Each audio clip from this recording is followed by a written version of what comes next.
Anak Tuhan Yesus, passwordnya apa? Shalom, Yesus Kristus Juru Selamatku. Saya bukan pasukan berjalan, pasukan berkuda, pasukan menembak. Saya tidak menembaki musuh, tapi saya laskar Kristus. Baik semuanya, shalom, selamat sore. Shalom, selamat sore. Nah, di sini kami mengucapkan terima kasih kepada teman-teman yang udah mau bergabung dalam Google Meet hari ini. Nah, di sini tuh tujuannya adalah tidak hanya sekedar untuk menyampaikan materi atau menyelesaikan tugas saja, tapi di sini kami ingin teman-teman semua juga mengambil pelajarannya, dan semoga apa yang kami sampaikan hari ini bermanfaat buat teman-teman semuanya. Nah baik, sebelum kita memulai, mari kita berdoa. Mari kita berdoa masing-masing. Berdoa dimulai.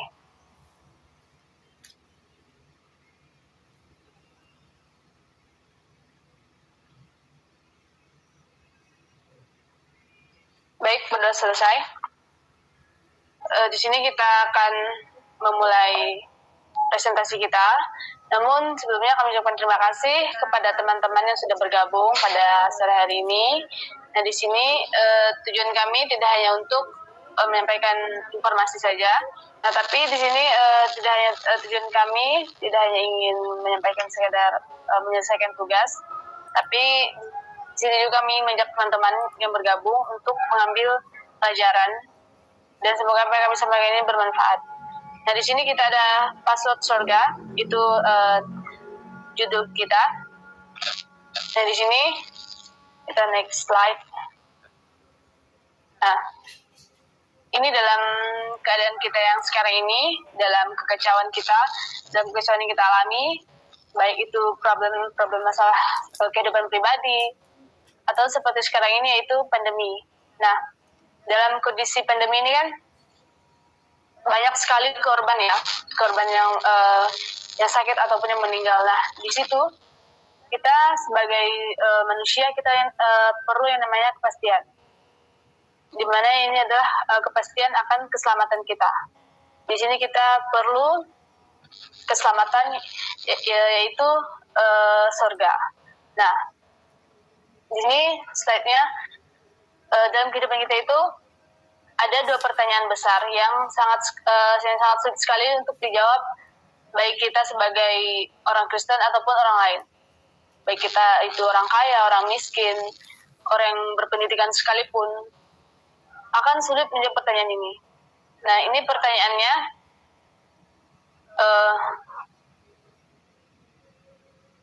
pertanyaan pertama itu saya minta boleh minjem namanya ya. Di sini Kak Noni. Ya, Kak Noni, boleh itu mood-nya nyalain? Oke. Di sini saya ada pertanyaan untuk Kak Noni. Ini seandainya Kak Noni itu hari ini dipanggil Tuhan. Nah, apakah Kak Noni itu yakin bahwa Kak Noni akan masuk surga? Bagaimana Kak Noni? Ini seandainya Kak Nuni itu hari ini dipanggil Tuhan. Nah, apakah Kak Nuni itu yakin bahwa Kak Nuni itu akan masuk surga? Tidak. Saya sadar kehidupan saya. Apa itu? Suaranya tuh kayak boleh diperjelas nggak? Gitu bagus. Menurut saya sendiri ya. Jadi saya nggak yakin gitu saya masuk surga, karena saya melihat kepribadian saya sendiri sehari-hari gitu. Belum yakin ya. Baik, terima kasih untuk jawabannya. Nah, itu pertanyaan pertama. Pertanyaan kedua ini ya. Ini masih ini untuk Kak ya. Tadi kan Kak Nani belum yakin. Jadi di sini yang yakin kalau dirinya akan masuk surga siapa? Ada yang yakin nggak kalau dirinya itu akan masuk surga? Saya. Oke. Puji Tuhan. Yakin ya. Nah, ini kembali kepada Kak Nuni lagi ya. Ini pertanyaan kedua. Kalau hari ini kamu dipanggil Tuhan dan menghadap tata surgawi, menghadap Tuhan. Nah, jadi Tuhan itu bertanya kepadamu, apa alasan saya, kata Tuhan, mengizinkan kamu untuk masuk surga. Itu mungkin yang yakin kalau dirinya masuk surga hari ini boleh dijawab. Ocean mungkin.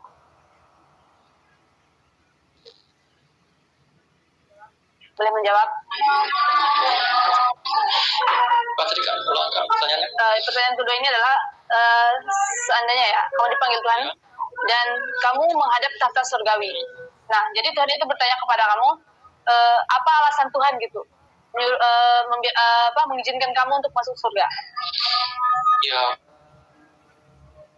perbuatan baik saya di dunia sehingga bisa menyelamatkan saya, dan saya percaya pada Tuhan sehingga saya. Oke, baik sekali, puji Tuhan.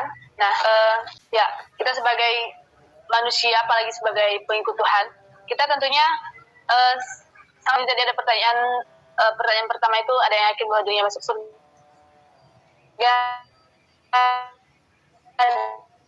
dan ada yang tidak. Demikian karena ini kenapa seperti sebuah hadiah, begitu juga kita menerima surga. Misalkan di sini ya, dengan teman kita, dengan saudara kita, keluarga, itu secara cuma-cuma, betul? Tidak ada imbalan yang kita terima, seperti misalnya mereka menyuruh kita menerima hadiah itu, nah, tetapi kehidupan yang kekal itu tadi, itu ada yang menghalangi kita, ya. Ada yang menghalangi kita. Nah, apa yang menghalangi kita itu? Selanjutnya, saya akan melanjutkan. Nah, yang menjadi penghalang kita untuk mendapatkan hadiah itu tadi, atau untuk mendapatkan kerajaan surga itu tadi, ialah dosa. Nah, di sini itu ada tiga kategori dosa ya. Yang pertama, dosa perbuatan.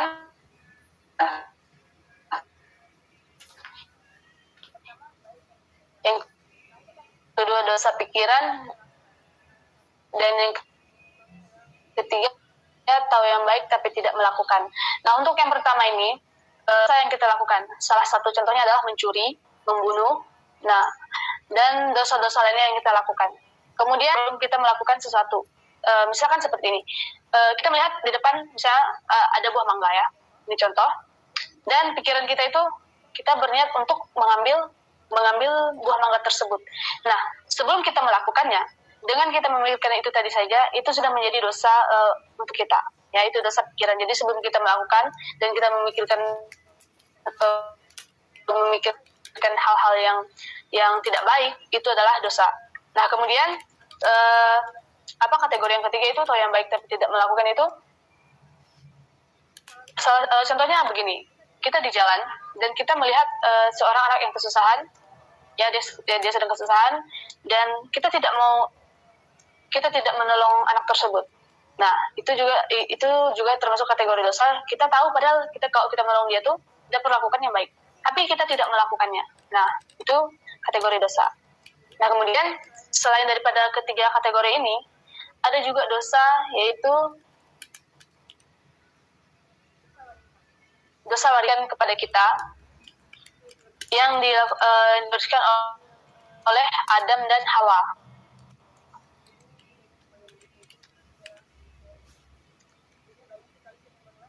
Ya, jadi bayi sekalipun yang baru lahir, dia adalah manusia berdosa karena dosa apa?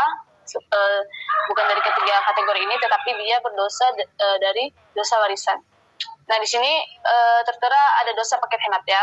Nah, mungkin di sini teman-teman karena di sini semua anak Tuhan, mungkin di sini teman-teman melakukan dosa paket hemat. Ya, dosa 3 kali sehari, pagi, siang, dan malam.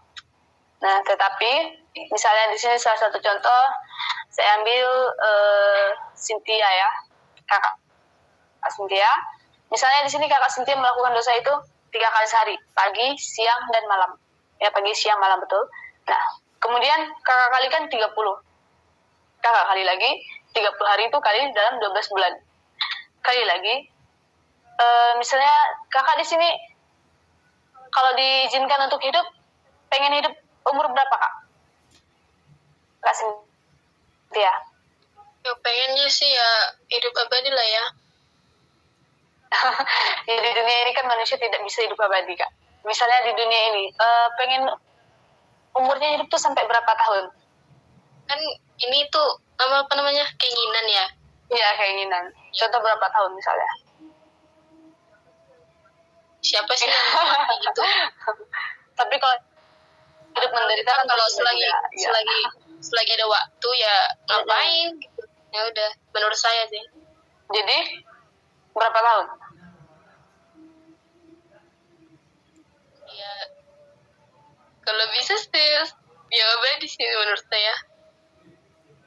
Tapi selama yang kita ketahui nggak ada ya manusia yang nggak mati, betul?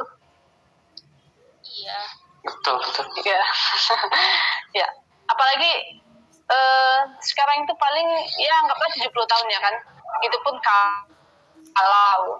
Nah, ya seandainya 70 tahun berarti dikalikan ada 70.000 dosa. Itu kalau kita bulatkan. Ya. Nah, Saya mendukung pendapat Cynthia karena Kak Vero bilang kalau dibolehkan, kalau dibolehkan keinginannya berapa, dia menjawab seumur hidup. Itu keinginannya, tidak ada masalah soal umur gitu, dia mengharapkan seumur hidup kalau diinginkan, kalau diperbolehkan gitu. Iya pas. Yang namanya juga keinginan ya kan. Pas. Iya pas. tapi yang seperti kita ketahui kan, seperti yang kita ketahui bahwa saya manusia itu nggak ada yang abadi. Nah, jangankan 70.000 dosa itu tadi ya, satu dosa aja seperti yang dilakukan oleh Adam dan Hawa, itu Tuhan kasih sanksi mereka. Apalagi semisal 70.000 dosa yang kita lakukan. Nah, baik, di sini Ocean akan melanjutkan ilustrasi telur busuk. Ini adalah cara Allah ya. Cara Allah. Oke. Shalom semuanya. Shalom. Nah, di sini ada contoh sebuah ilustrasi telur busuk. Ilustrasi ini menggambarkan tentang tuntutan Allah ya. Tuntutan Allah itu sangat sempurna dan kita semua.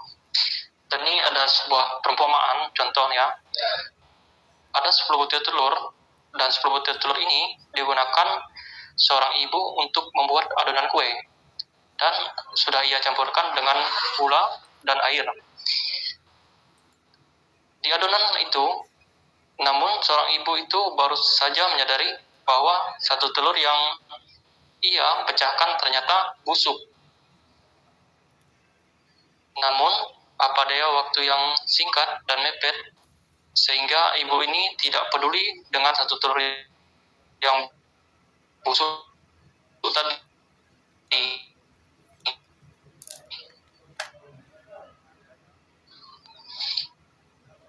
Dia pun lanjut terus mengocok adonan kue tadi karena waktu hari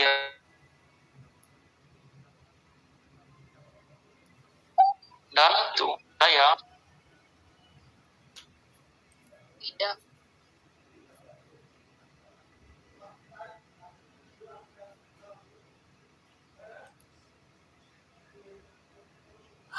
alasannya Kak, alasannya Kak. Kuenya kan nggak sehat lagi gitu loh. Terus Ya, betul sekali. Karena kita tidak layak ya, karena telur yang tadi satu itu Itu aja sih dari aku. ya betul sekali, karena mungkin tidak layak ya, karena pengaruhi akan karena tuntutan Allah itu sangat sempurna. Jika kita punya 99% kebaikan dan hanya satu dosa saja mencemari kebaikan kita itu, seperti contoh telur busuk tadi, satu dosa saja bisa merusak dan menodai semuanya. Oke. Dosa itu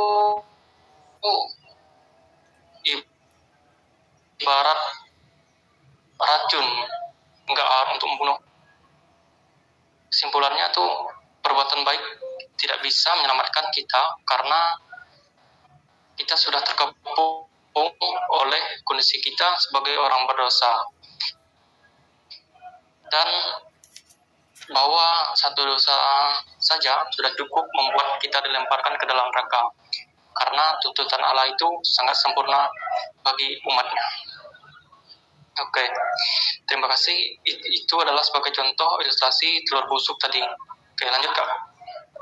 Baik, untuk bentar ya, slide kedua itu, nah, ada yang mendapat bagian ini? Gaby mendapat bagian ini dan Ya. ya, boleh melanjutkan Kakak. Di sini saya akan membawakan bagaimana sifat Allah. Sifat Allah itu kasih dan adil. Dari sini kita bisa melihat seperti seorang polisi menilang seorang pemobil.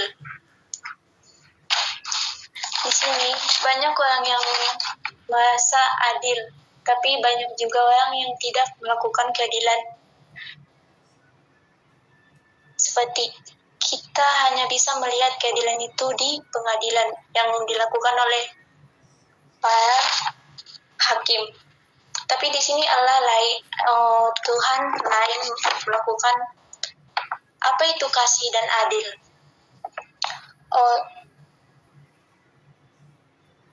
Dalam renungan Mazmur 145 ayat 17 berbunyi, Tuhan itu adil dalam segala jalannya dan penuh kasih setia dalam segala perbuatannya. Di dalam ayat ini kita bisa mengambil dua sifat Allah, yaitu Tuhan itu adil dalam segala jalannya, dan kedua, Tuhan itu penuh kasih setia dalam segala perbuatannya. Kedua sifat ini menyatu dalam diri Allah Bapa.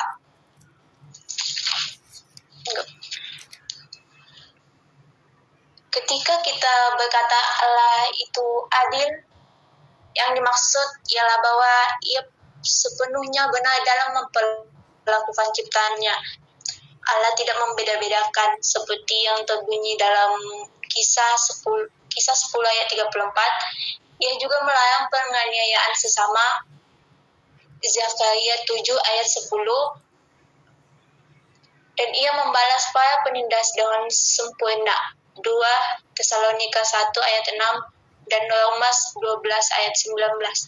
Allah itu adil dalam memberikan imbalan, sebab Allah bukan tidak adil sehingga Ia lupa menunjukkan terhadap namanya oleh pelayanan kamu, seperti yang bisa kita ambil tuh orang tua, sifat orang tua kepada anak.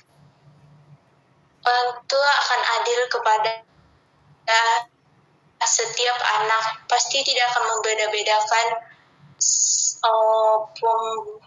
perlakuan orang tua kita, seperti ke abang atau adik, tidak akan membeda-bedakan.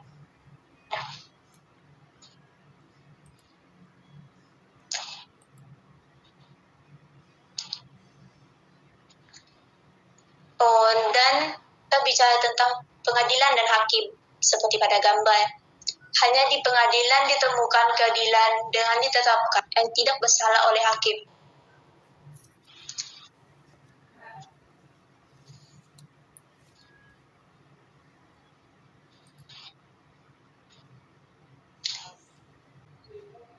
Sudah, Kak Gaby? Sudah. Itu mungkin saya tapi udah dijelaskan. Oh iya. Nah, selanjutnya Jenderal Samilah untuk slide ke-8 atau Jenderal Samilah itu adalah ilustrasi bagaimana Allah menyatukan antara kasih dan keadilannya, ya. Jadi ini di slide ke-8. Shalom semuanya. Selamat sore. Shalom. Di sini saya akan menceritakan bagian saya.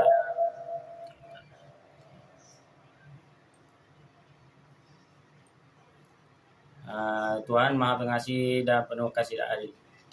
Allah Tuhan yang kasih tidak akan menghukum menghukum orang yang berbuat dosa, sedangkan Allah yang adil harus menghukum orang yang berbuat dosa. Dalam hal ini terjadi sebuah dilema, di mana kasih dan adil tidak dapat bertemu. Bagaimanakah kasih dan adil dapat dipertemukan? Nah, untuk menjelaskan ini, kita dapat menyimpulkan dari sebuah ilustrasi tentang Jenderal Samila. Kisah Jenderal Samila. Dahulu kala di sebuah Rusia, di kisah nyata, dahulu kala seorang yang memimpin sebuah kerajaan. Namun kaisar ini dikenal dengan kaisar yang bengis dan kejam, di mana semua peraturan dibuat semata-mata hanya untuk kepentingan keluarganya sendiri. Dengan kebengisan dan kekejaman Jenderal Samila, ada seseorang yang menentang akan peraturannya sendiri, yaitu jenderalnya sendiri, yaitu Jenderal Samila. Jenderal Samila dikenal dengan yang orang yang sangat menjunjung tinggi nilai keadilan, sehingga mereka memberontak dan dikejar oleh kerajaan. Jenderal Samila didukung oleh rakyatnya dan berpindah-pindah tempat dan mengelak dari kejaran kerajaan.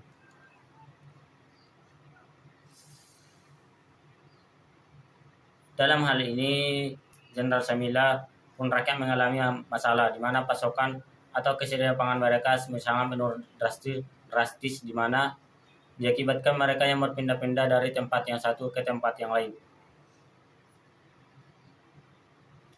Dalam hal kondisi tersebut bertambah lagi di mana ada seseorang yang berani mencuri stok makanan mereka dari tempat persediaan makanan mereka.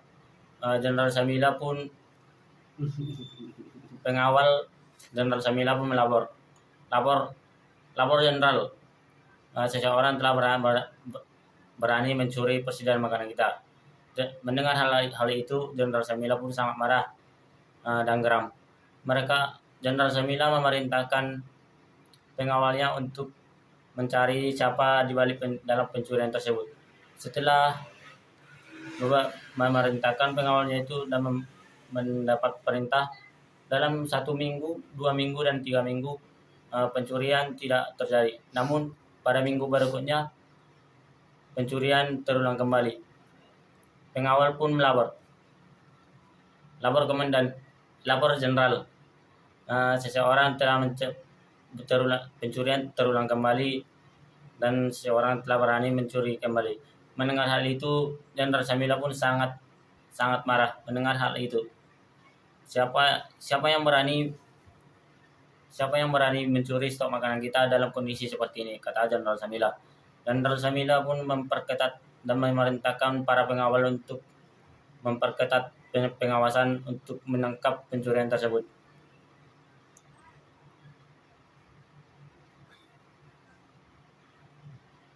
Setelah melakukan penjagaan ketat, pengawal Jenderal Samila pun berhasil menangkap pencuri tersebut.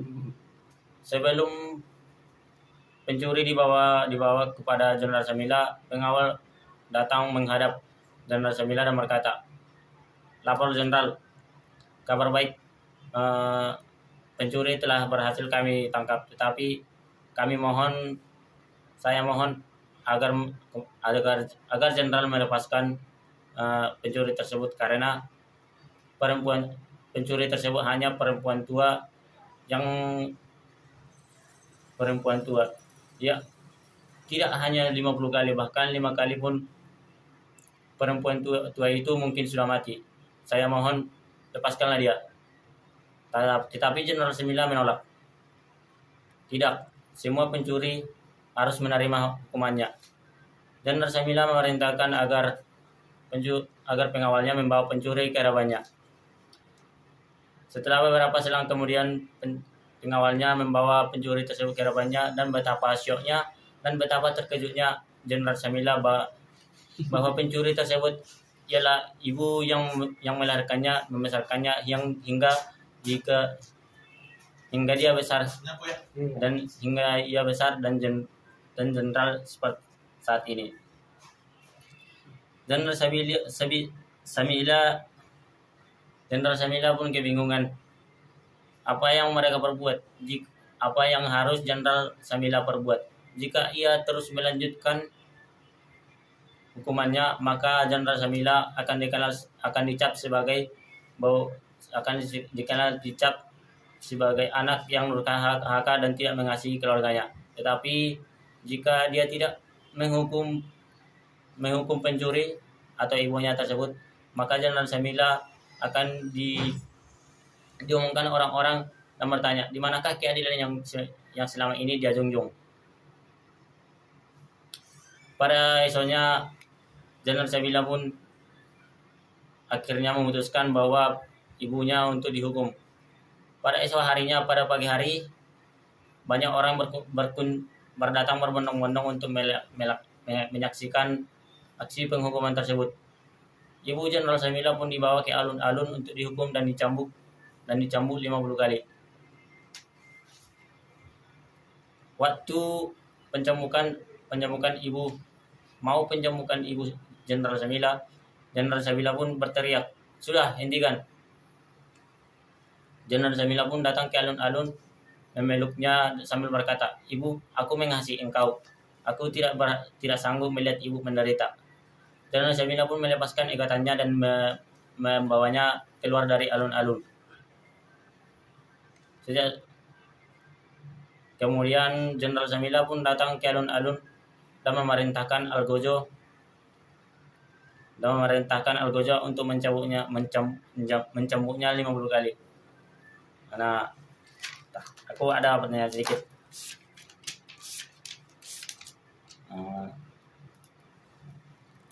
Di layar saya ini ada Rio Valentino Nenggolan. Dengar gak? Halo. Iya, boleh diulang, Bang. Maaf. Nggak kedengaran? Nggak kedengaran gak? Tidak, Bang, soalnya hujan, Bang. Kecepatan?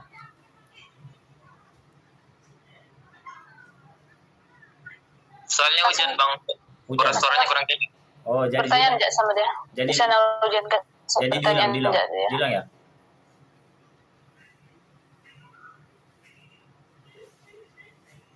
Jadi ini diulang dari awal kisahnya apa sebagian? Enggak, itu kamu mau ngasih pertanyaan atau apa sama dia, sama siapa tuh? Rio Valentino. Nah, aku mau ngasih sedikit pertanyaan. Boleh langsung saja. Langsung, tapi dia dengar katanya ke hujan.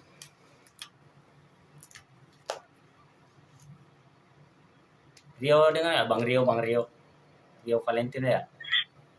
Iya, Bang. Dengar gak? Tadi dari distraksi tersebut dengar gak? Apa yang saya ceritakan? Tidak semua, Bang. Tidak semua. Di mana, di bagian mana yang tidak dengar?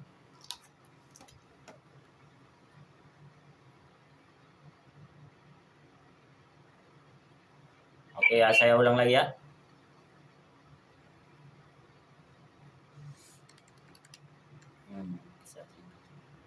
Kisah Jenderal Samila. Dahulu kala di negara Rusia terjadi kisah nyata di mana dahulu ada kaisar yang memimpin sebuah kerajaan.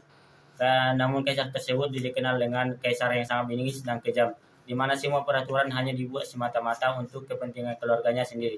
Tetapi ada seseorang yang menentang kepemimpinan kaisar tersebut, yaitu Jenderal Samila. Jenderal Samila dikenal dengan orang yang menjunjung tinggi nilai keadilan dan nilai keadilan, sehingga dia memberontak dan disertai dukungan masyarakat untuk lari. Mereka berpindah dan berevolusi untuk mengelak dari kerajaan karena Jenderal Samila sudah dituduh sebagai pemberontak. Dalam hal ini Jenderal Samila dengan rakyat mengalami sebuah masalah di mana pasokan atau ketersediaan pasokan makanan menurun drastis, diakibatkan mereka berpindah tempat dari tempat yang satu ke tempat yang lain. Dalam hal ini masalah bertambah lagi di mana pengawal melapor bahwa terjadi pencurian stok makanan dari tempat persediaan makanan. Jenderal Samila pun sangat marah dan geram, sehingga Jenderal Samila memerintahkan untuk menangkap pencurian tersebut. Dalam selang 1 minggu, 2 minggu, dan 3 minggu, pencurian tidak terjadi. Namun tidak untuk di minggu berikutnya, pencurian terjadi lagi, dan pengawal pun lapor jenderal. Kata pengawal, pencurian persediaan makanan terjadi lagi. Setelah mendengar hal itu, Jenderal Samila pun sangat geram dan semakin marah, sehingga Jenderal Samila memerintahkan pengawalnya untuk memperketat penjagaan. Setelah memperketat penjagaan, pencuri pun berhasil ditangkap. Sebelum membawa ke depan Jenderal Samila, pengawal pun melapor, "Komandan, kabar baik, pencuri tersebut telah berhasil kami tangkap, tetapi saya mohon lepaskanlah dia karena dia hanya perempuan tua. Dia tidak hanya dicambuk 50 kali, tetapi 5 kali dicambuk, mungkin dia sudah mati. Saya mohon lepaskanlah dia." Tetapi Jenderal Samila menolak. "Tidak, semua pencuri harus dihukum. Esok hari bawa dia ke alun-alun.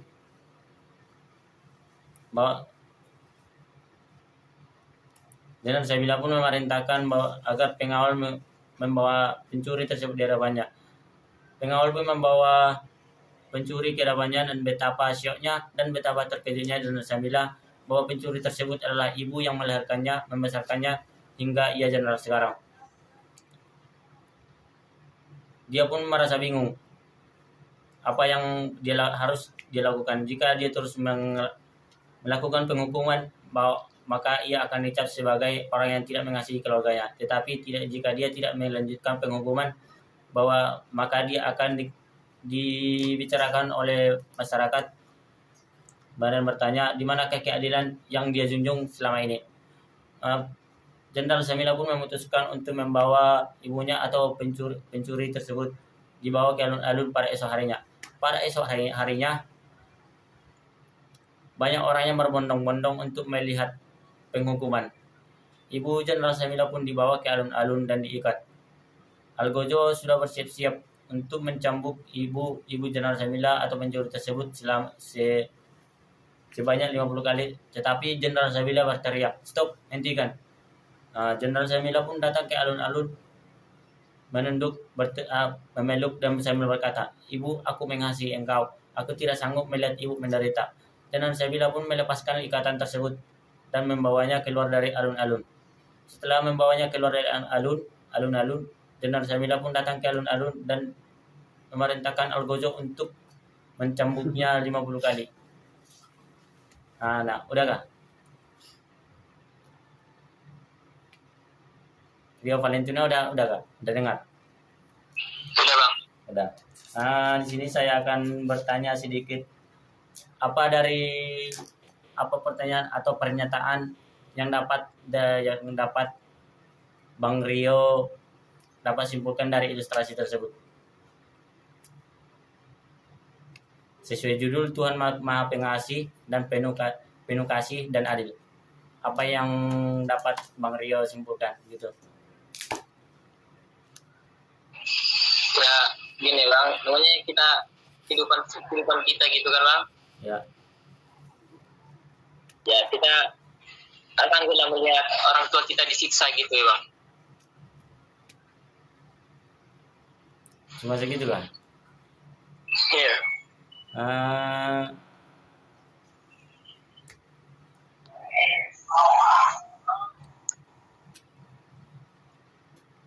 Apa tadi? Tidak sanggup melihat ibu kita tersiksa gitu? Iya Bang. Tidak sanggup. Berarti apakah Jenderal Samila itu sudah menjalankan kewajibannya gitu sebagai anak pengasih yang mengasihi keluarganya dan sebagai orang atau jenderal yang menjunjung tinggi nilai keadilan? Sudah. Apakah Jenderal Samila sudah memegang hal kedua tersebut? Sudah Bang. Jika sudah, di mana letaknya jika Jenderal Samila itu sudah mengasihi keluarganya?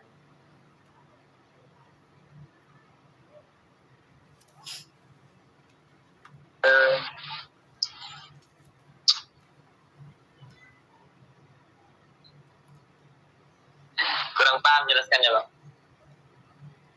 Pertanyaannya gini. Tadi abang bilang Jenderal Samila itu sudah memegang dua keyakinan bahwa Jenderal Samila itu maha pengasih, mengasihi keluarganya sendiri dan sangat dan adil. Pertanyaannya, di manakah letak Jenderal Samila sudah mengasihi keluarganya? Pada saat mana?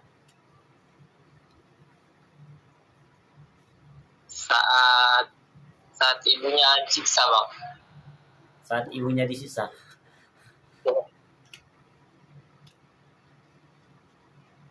Saya alihkan ke yang lain ya. Di sini ada Noni Xiaomi, Kak Noni Xiaomi. Dengar nggak, Kak? Dengar. Bisa on cam nggak? On kamera.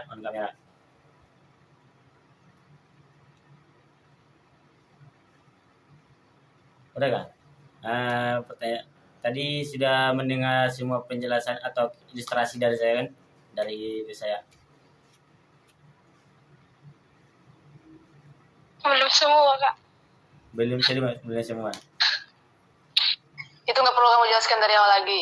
Ya. Intinya tuh Jenderal Samila itu adalah seorang anak dan dia juga seorang jenderal yang dimana dia tuh menyatukan antara kasihnya kepada ibunya dan keadilannya kepada rakyatnya, karena ibunya tadi itu seorang pencuri, tetapi untuk menerapkan keadilannya dia harus tetap memberi sanksi, tapi untuk menerapkan kasihnya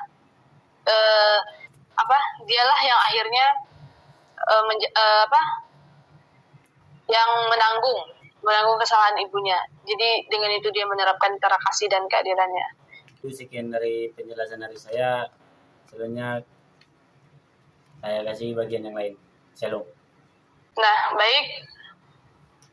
Tadi saudara Abed sudah menjelaskan bagaimana itu adalah ilustrasi Jenderal Samilah. Bagaimana di situ Jenderal Samilah menyatukan antara kasih dan keadilannya melalui pengorbanannya.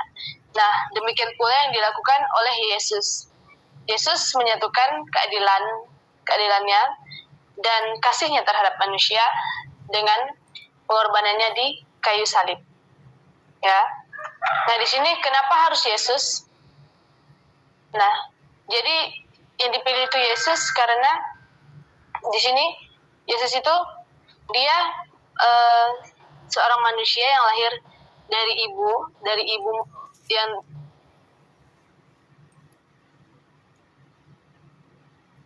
dari manusia biasa yang bernama, melainkan dari benih Roh Kudus. Ya, jadi Yesus dipilih karena hanya Yesus satu-satunya manusia paling sempurna. Sempurna kenapa? Karena itu tadi Yesus dilahirkan bukan dari benihnya manusia, tetapi dari benihnya Roh Kudus. Karena yang kita ketahui bahwasanya di dunia ini di mana siapapun dia kecuali Yesus, tidak ada manusia yang sempurna.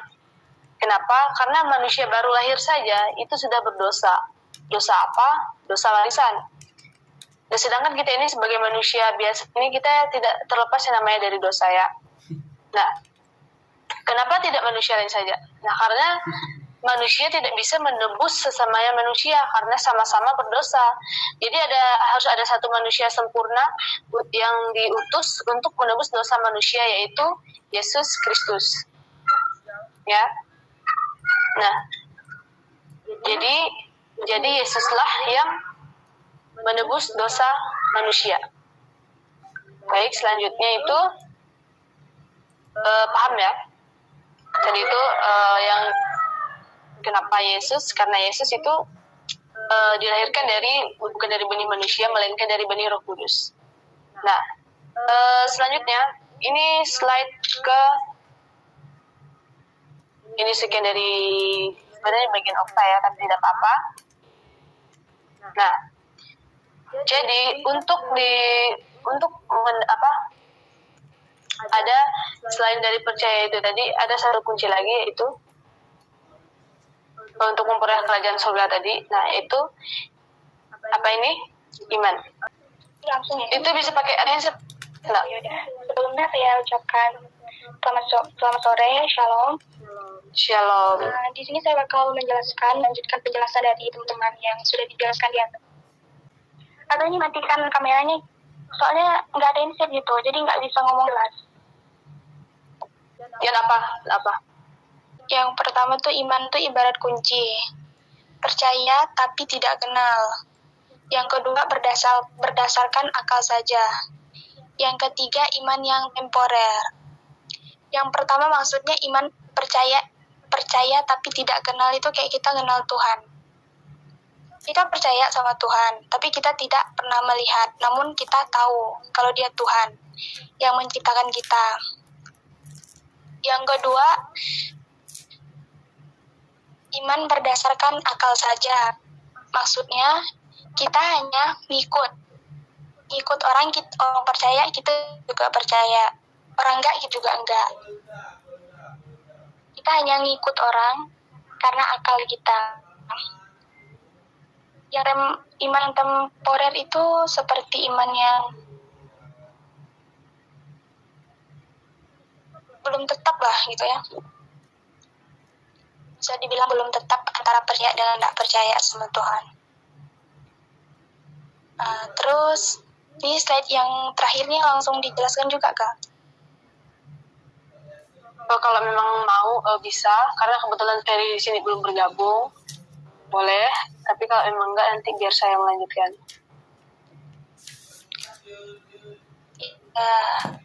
Karena udah jadi bagian dia, ya nggak apa-apa lah. Bagian yang iman ibarat kunci udah.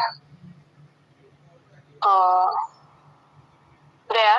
Kisah Charles Blondin di Prancis ya. Nah, tadi itu kan ada iman. Selain percaya tadi itu ada yang dijelaskan oleh teman kita Mariska ya. Itu iman ada 3 kategori iman, ada percaya tapi tidak kenal berdasarkan asalnya, dan iman yang temporer. Nah, kisah Mr. Blondin ini menggambarkan iman yang sesungguhnya ya. Nah, di sini pada suatu hari di Prancis itu ada seorang bernama Charles Blondin, yaitu seorang atlet ya. Bagaimana dia akan tampil di sebuah show. Nah, jadi di situ dia show-nya itu adalah show paling ini ya, paling yang itulah yang ditunggu-tunggu, dimana dia akan menyeberangi itu sungai ya, air terjun dari sini ke sini dengan sebuah tali, hanya sebuah tali. Nah, kemudian show-nya dimulai. Nah, untuk yang pertama itu Mr. Blondin akan menyeberang. Itu MC-nya MC-nya itu ya, dia bilang ke penonton, apakah kalian yakin kalau Mr. Blondin akan bisa menyeberangi ini ke sini? Dia menyeberang dengan sebuah tali. Kemudian semuanya itu bersorak, berkumpul, dan mereka ada yang ragu dan ada yang yakin. Kemudian Mr. Blondin melakukan aksinya. Dia menyeberang itu ya, dengan tali. Kemudian Mr. Blondin berhasil. Nah, kemudian presenternya bertanya lagi kepada penontonnya. Sekarang Mr. Blondin akan menyeberang lagi, tapi katanya dia akan membawa sebuah gerobak. Gerobak. Dan dia bertanya lagi kepada penonton yang ada, apakah kalian yakin katanya kalau Mr. Blondin itu bisa atau tidak melakukan aksinya katanya. Kata presenternya menanya kepada penonton. Penontonnya ada yang bersorak yakin karena katanya sudah sering melihat Mr. Blondin tampil katanya kan. Lalu Mr. Blondin melakukan aksinya dengan perasaan yang dirasakan oleh penonton ya, tegang dengan ketegangan mereka. Nah, Mr. Blondin perlahan-lahan akhirnya sampai dan berhasil melakukan aksinya. Kemudian ada lagi aksinya. Mr. Blondin akan menyeberang lagi katanya, menyeberang dari sana ke sini, masih dengan gerobak, tetapi gerobaknya diisi oleh pasir 5 kilo. Makin teganglah penontonnya ini. Jadi ditanya sama presenternya, apakah kalian yakin katanya kalau Mr. Blondin akan berhasil menyeberangi sungai tersebut dengan ini katanya, dengan gerobak yang berisi pasir 5 kilo. Ada yang mereka bersorak yakin dan ada juga yang tegang. Kemudian dengan perlahan-perlahan jaga kesimbangnya Mr. Blondin, akhirnya dia berhasil melakukan aksinya. Nah, kemudian kata presenter yang bilang, ini adalah show yang paling kita tunggu-tunggu katanya, di mana Mr. Blondin akan melakukan aksi terakhirnya, yakni dia akan menyeberang lagi dengan gerobak, tetapi gerobaknya bukan berisi pasir, melainkan isi manusia. Nah, di sini presenter bertanya kepada penonton, siapakah dari kalian yang berani untuk naik di gerobak tersebut? Kemudian di sini presenternya bertanya kepada Ibu Noni, gitu. Apakah Ibu Noni mau naik di gerobak tersebut? Kemudian Ibu Noni menjawab, apakah Ibu Noni yakin gitu ya? Saya yakin, kata Bu Noni, tetapi saya tidak mau naik katanya, karena saya masih ingin menghidupi anak-anak saya katanya. Kemudian beralihlah presenternya kepada Mbak Cynthia. Apakah Mbak Cynthia mau katanya naik di gerobak untuk bersama Mr. Blondin? Saya tidak mau katanya, tetapi saya yakin, kata Mbak Cynthia-nya. Nah, kemudian presenternya bilang, jika tidak ada yang ingin naik katanya, maka show hari ini berakhir sampai di sini. Kemudian tiba-tiba ada seorang anak kecil ya dari belakang, dia muncul. Dia langsung bilang kepada presenternya, saya mau naik di gerobak bersama Mr. Blondin katanya. Langsung semua orang tuh tercengang ya, karena dia seorang anak. Nah, kemudian naiklah anak ini di gerobak.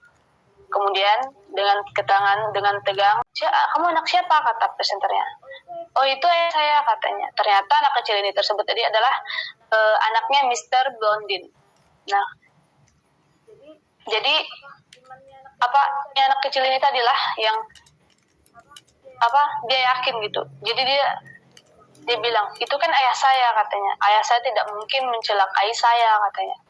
Nah, jadi seperti ilustrasi ini, seperti kisah Charles Blondin ini, kita juga menerapkan seperti itu. Bagaimana iman yang tidak hanya sekedar percaya, yang tidak hanya sekedar yakin, tetapi kita juga mau menyerahkan hidup kita sepenuhnya ke dalam tangan Tuhan.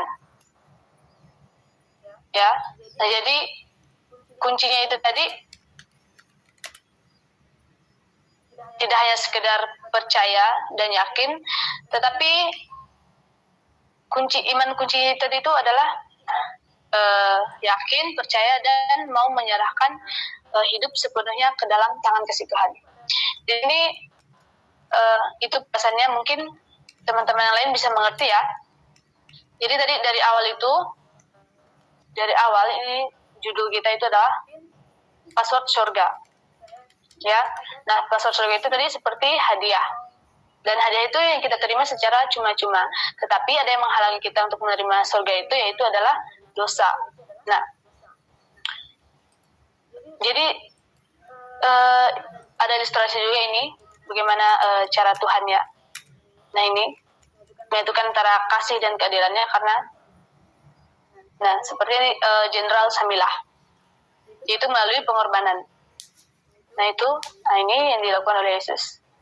Nah, jadi kuncinya itu tadi, tidak hanya sebatas percaya, tetapi juga menyerahkan hidup sepenuhnya kepada Tuhan, seperti ilustrasi Mr. Blondin ini tadi, untuk memperoleh kerajaan surga. Nah, sebagai penutup di sini mungkin Abed atau Ocean bisa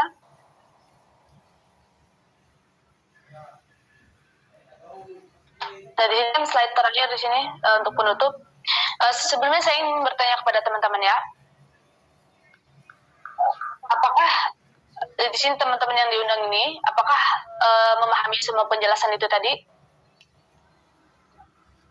Atau ada yang tidak mungkin tidak dimengerti?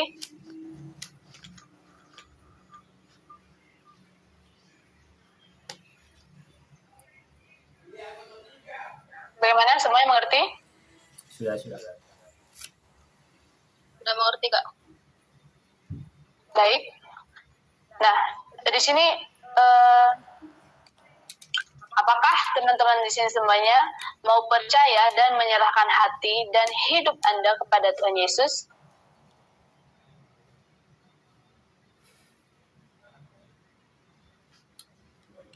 Mau. Di sini kan tadi di sini tadi siapa? Mbak Cynthia kan Mbak Noni tadi tuh, Mbak Cynthia ya, yang belum yakin katanya kalau hari ini tuh dipanggil Tuhan. Bukan. Akan masuk surga. Siapa ya? Kak Noni. Oh iya, Kak Noni ya. Nah, jadi tadi kan belum yakin tuh ya. Nah, untuk itu tadi supaya kita yakin itu untuk mendapatkan hadiah kita itu tadi dengan kunci iman, kemudian percaya, dan imannya itu seperti apa? Iman yang menyerahkan hati dan hidup kepada Tuhan Yesus. Nah, jadi kalau kita melakukan itu, maka dengan yakin kita akan mendapatkan hadiah itu tadi, yaitu kerajaan surga. Nah, baik, untuk teman-teman tadi, mungkin di sini Abed atau Ochen bisa memimpin doa. Tadi kata Kak Vero ada sisi pertanyaannya. Mungkin ada pertanyaan dari yang kita undang untuk memberi kamu satu pertanyaan. Iya. Ya, dari teman-teman mungkin ada yang ingin bertanya. Kak, aku mau bertanya nih. Untuk materi yang disampaikan Abed ya. Abed. Jenderal Samila. Iya. Iya. Abed, aku mau bertanya. Ya. Apa yang membuat seseorang menghambat memperoleh keselamatan? Dan satu lagi, tadi yang materi yang dibawa Kak Okta itu tadi ya, tapi yang bacanya Kak Louis. Yang tentang dosa. Dosa. Oh, ini kah? Ini. Ya, aku mau tanya. Dosa itu tadi kan, ya dosa. Dosa itu tadi dibagi-bagi ya kan. Ya. Ada dosa warisan, dosa perbuatan, dosa pemikiran, dan dosa yang tahu tapi tidak melakukan. Ya, saya mau nanya, dosa warisan itu sebesar apa? Sebesar apa, Kak? Atau sama dengan dosa perbuatan atau sama dengan dosa pemikiran gitu? Sekian. Oke, baik. Mungkin Abed duluan yang mungkin menjawab atau gimana? Baik. Nah, ini kan tadi pertanyaannya, dosa warisan itu sebesar apa? Apakah sebesar perbuatan atau sebesar dosa pikiran gitu ya? Nah, jadi besar kecilnya dosa itu tadi, ini ilustrasi satu dosa aja Tuhan perhitungkan, betul? Ya kan? Nah, jadi dosa warisan itu tadi kayak melambangkan kita itu gitu loh, bahwa kita itu manusia berdosa. Jadi dari lahir saja kita sudah berdosa gitu. Jadi dosa warisan itu dosa yang diwariskan oleh Adam dan Hawa.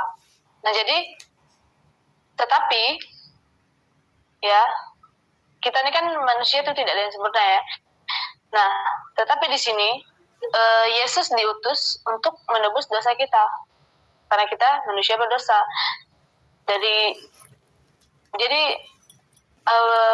dosa warisan itu tadi ya, itu juga ditebus oleh Yesus gitu, dengan pengorbanannya di kayu salib. Jadi besar kecilnya dosa itu Tuhan perhitungkan, tetapi kayak gimana ya?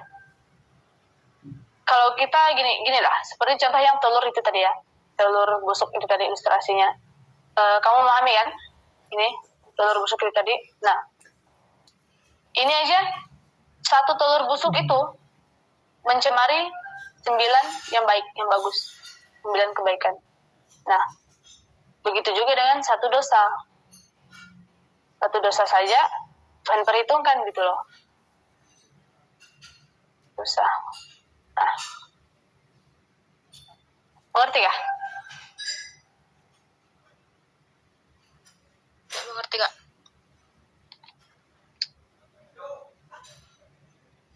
Nah, baik, Abed mungkin bisa melanjutkan. Kak, bentar maaf. Ya?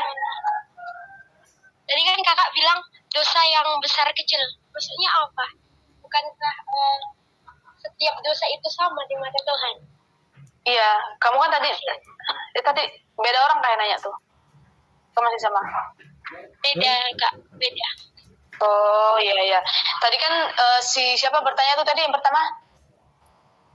Cynthia kak. Cynthia. Nah, dia kan bertanya katanya apakah dosa warisan itu besarnya itu sebesar apa gitu ya katanya, atau sebesar perbuatan atau sebesar dosa pikiran gitu ya.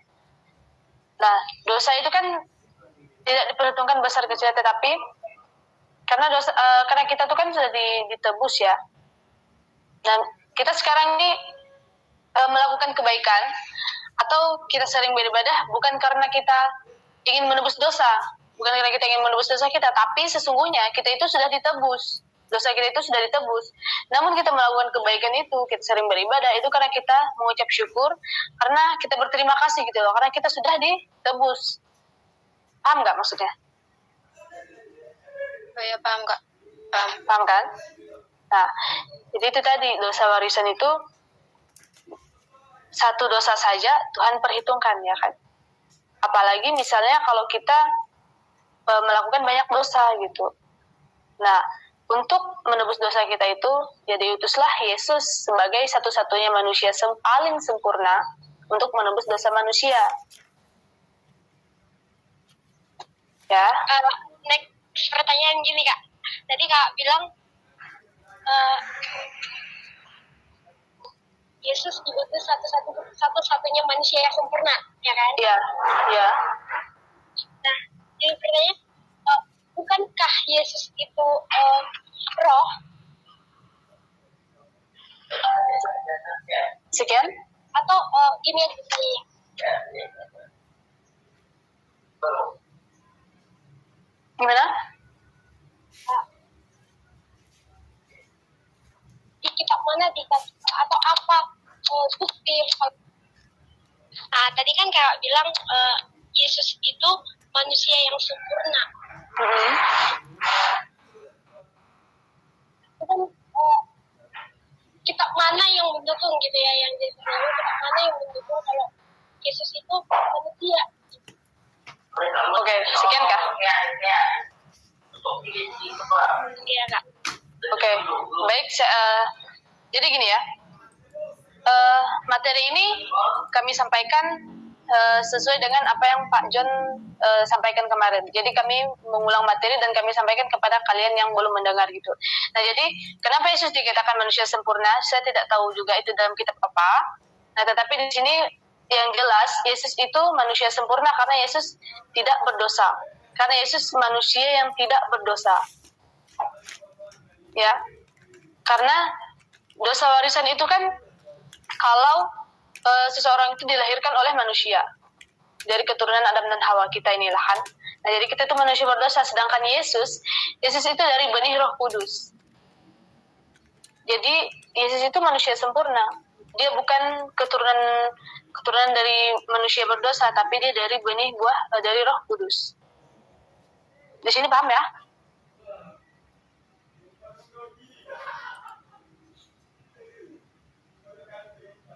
Itu kitab kelahiran Yesus itu di Matius kalau tidak salah ada.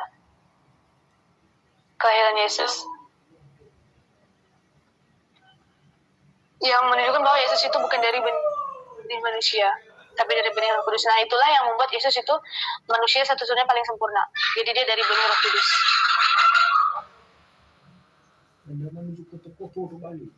Ada lagi? Paham kah? Oke Kak. Terima kasih Kak. Ya.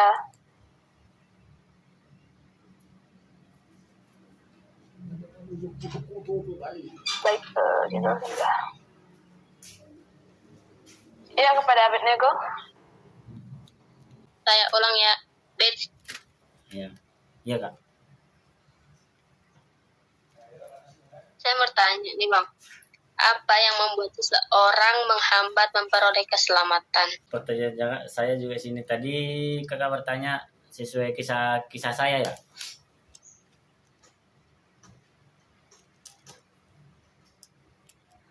Pertanyaannya sesuai kisah saya apa hanya ditujukan untuk saya gitu? Yang saya tujukan kepada Anda, kepada Abednego Luban. Terima kasih ya. Pertanyaannya mungkin sedikit berhubungan dengan kisah saya, tapi ini lebih besar berkaitannya dengan dosa. Pertanyaannya apa yang membuat seseorang itu menghambat memperoleh keselamatan? Itu tadi Kak. Itu.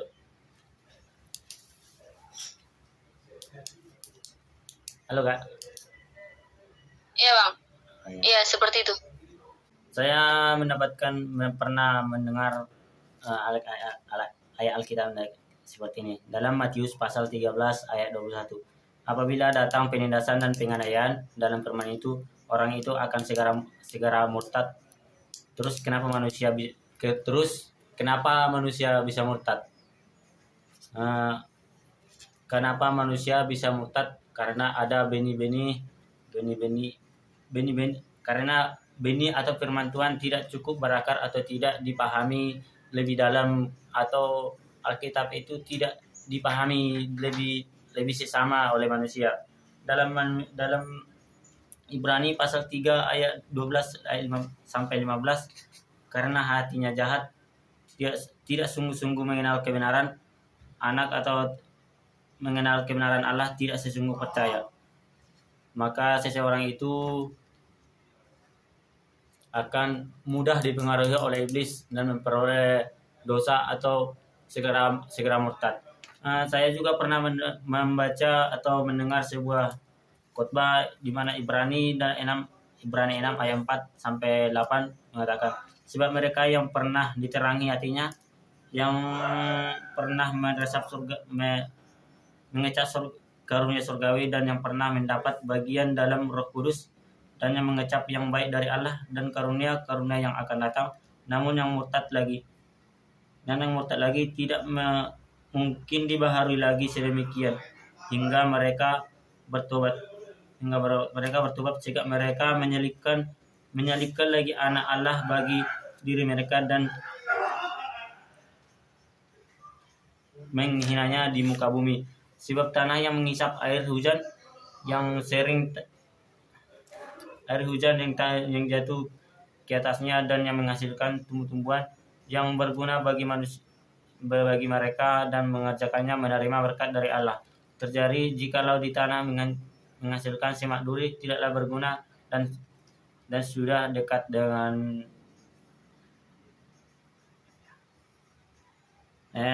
berikat dengan kutub yang berakhir dengan pembakaran. Dari ayat Alkitab ini bahwa sesuai pertanyaan kakak tadi, bahwa mengapa seseorang bisa memperoleh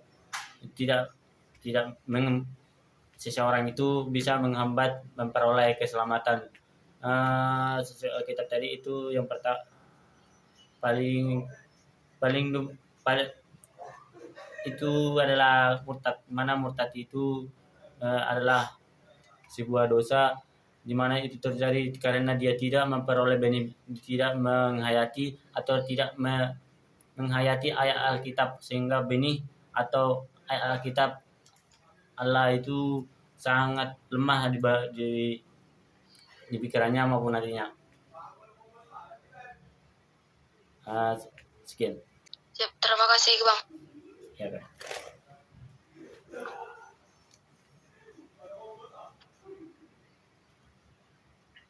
Baik, sudah semuanya? Sudah. Baik ya. Nah, Sekarang buat teman-teman ini, apakah mau percaya dan menyerahkan hati dan hidup Anda kepada Tuhan Yesus? Mau dan percaya menyerahkan hati dan hidup saya. Baik, di sini Ochen atau Abed boleh memimpin kita semua dalam doa. Mari kita bersatu dalam doa. Dalam nama Allah Bapa, Putra dan Roh Kudus, kami mengucap syukur atas berkat dan kasih karunia yang Tuhan berikan kepada kami pada sore hari ini, sehingga kami bisa siap dan berhasil mempresentasikan sebagian dari mata kuliah dan di sebagian besar untuk menyatakan kebenaran Engkau dan bahwa Engkau Allah yang Maha Pengasih dan adil. Terima kasih buat juga hari ini karena Tuhan memberikan kami kesehatan hingga pada sore hari ini. Terima kasih Tuhan, atas nama Tuhan Yesus Kristus kami berdoa dan bersyukur kepada-Mu. Amin. Amin. Baik, puji Tuhan. Presentasi kita sampai di sini. Namun semuanya on cam dulu biar kita screenshot ya. Jadi ini bukti-bukti orang-orangnya gitu loh. Nah, nanti terima kasih untuk teman-teman yang sudah bergabung. Semoga apa yang kami sampaikan tadi bisa dimengerti dan dapat bermanfaat ya untuk kita semua.